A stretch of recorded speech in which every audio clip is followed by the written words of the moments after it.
The call came while I was on my lunch break at the hospital. Ms. Reyes, this is Patricia Hammond from First National Mortgage. I'm calling with good news. Your home equity loan has been approved. A $900,000 transfer will be deposited into your account by close of business today. I was halfway through a sandwich in the doctor's lounge after a grueling 12-hour ER shift. I nearly choked. I never applied for a loan. There was a brief pause. Our records show you're one of 4 co-owners of the Victorian property at 1847 Ashwood Boulevard. The loan was authorized yesterday with signatures from all 4 owners. I'm the sole owner of that house. There are no other names on it. Silence stretched between us. Ma'am, county records confirm the property is held jointly by Sophia, Marcus, Linda, and Thomas Reyes. We received signatures from each of you.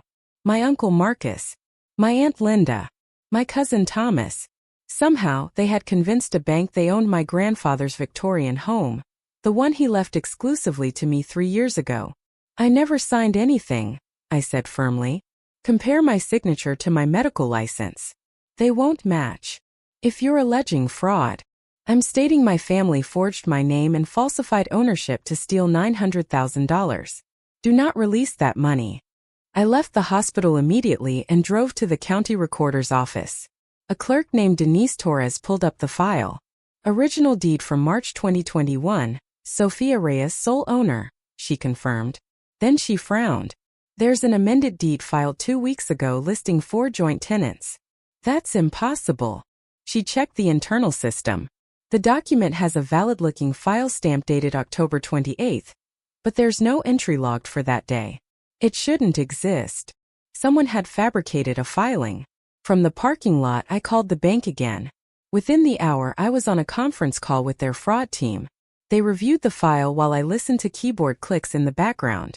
The signature on record doesn't match yours, the investigator said. Different slant, different pressure. Completely inconsistent.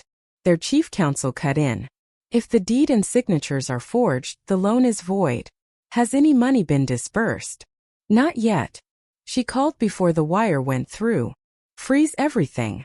30 minutes later, my phone exploded with messages in the family group chat. Uncle Marcus. Why did you cancel the loan? We had plans. Aunt Linda. How could you do this to your own family? Thomas. We were going to renovate the house into luxury apartments. You ruined it. I called Marcus. You tried to mortgage my house. Our house. Grandpa meant it for all of us. No. The deed is in my name. The trust documents are clear. He insisted my grandmother had found amended papers dividing the property 4 ways.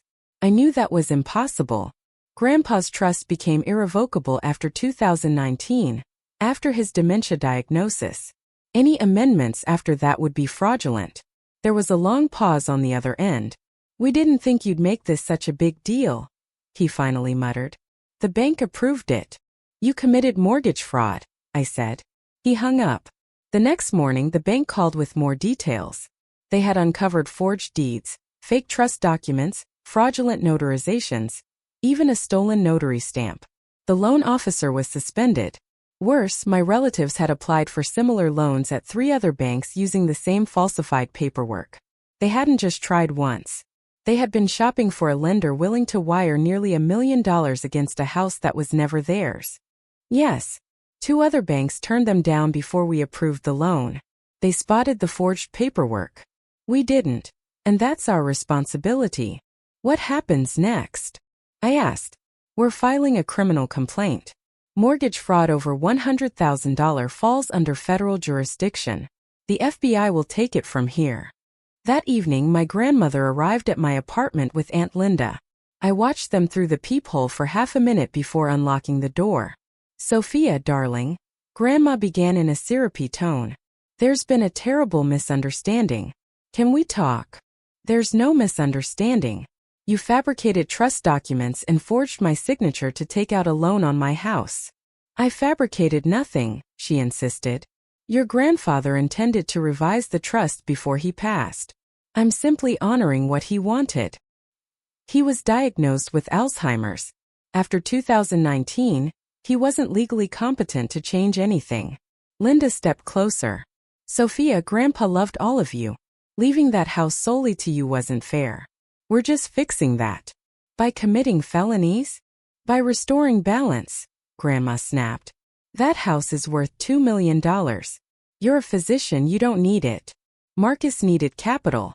Linda has debts. Thomas has ambitions. You're hoarding it. It belongs to me. Legally. Specifically.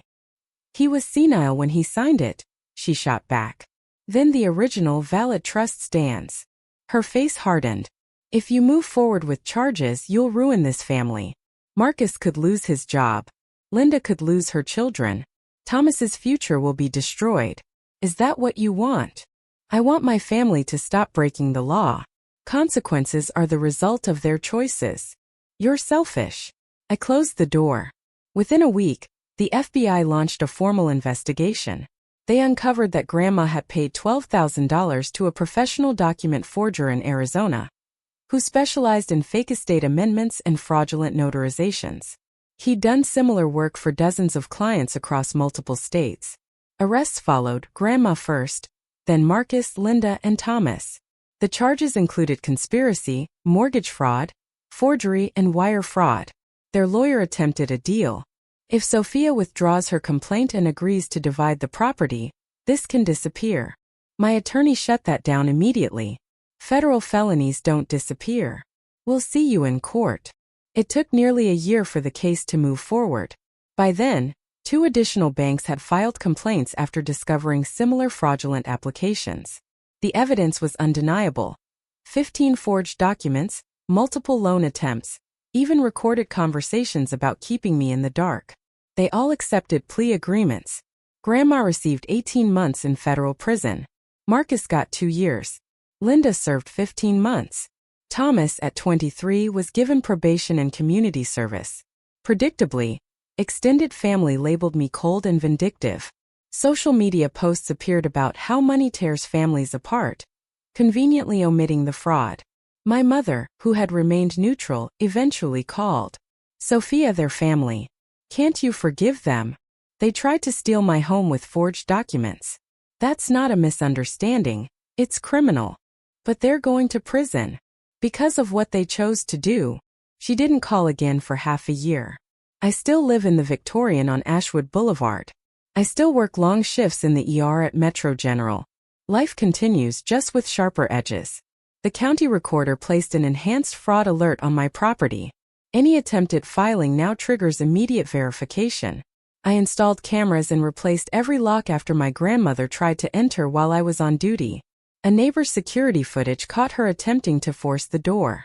First National Mortgage settled with me for $45,000 to cover legal expenses and the damage caused by their oversight. The loan officer who approved the file was terminated. Grandma was released early and relocated to Florida. She sent me a card without a return address. I hope the house was worth losing your family. I didn't respond. My grandfather had been deliberate. He left the Victorian to me because he understood the others would either sell it or leverage it for risky ventures. He had seen their financial recklessness for years. The trust performed exactly as he intended. Recently, I donated $25,000 to a legal aid organization that protects elderly people from estate fraud. The director told me how common these cases are. Families forging documents, manipulating records, taking advantage of vulnerable relatives. Grandpa made sure I had the resources to fight back. The Victorian isn't just real estate. It's 127 years of history, restored by my grandfather over 4 decades. He preserved its woodwork, stained glass, and hand-carved moldings with meticulous care. Now I'm restoring the 3rd-floor ballroom myself, sanding floors and repairing trim the way he taught me before his memory faded. On quiet weekends, I imagine him in the doorway, smiling. This house has good bones, Sophia. It'll outlast all of us if you take care of it. I'm taking care of it. Even if it costs me relatives who were willing to forge signatures and fabricate deeds to take it away. The county records remain clear and unchangeable. The house is mine, and no forged document will ever rewrite that truth.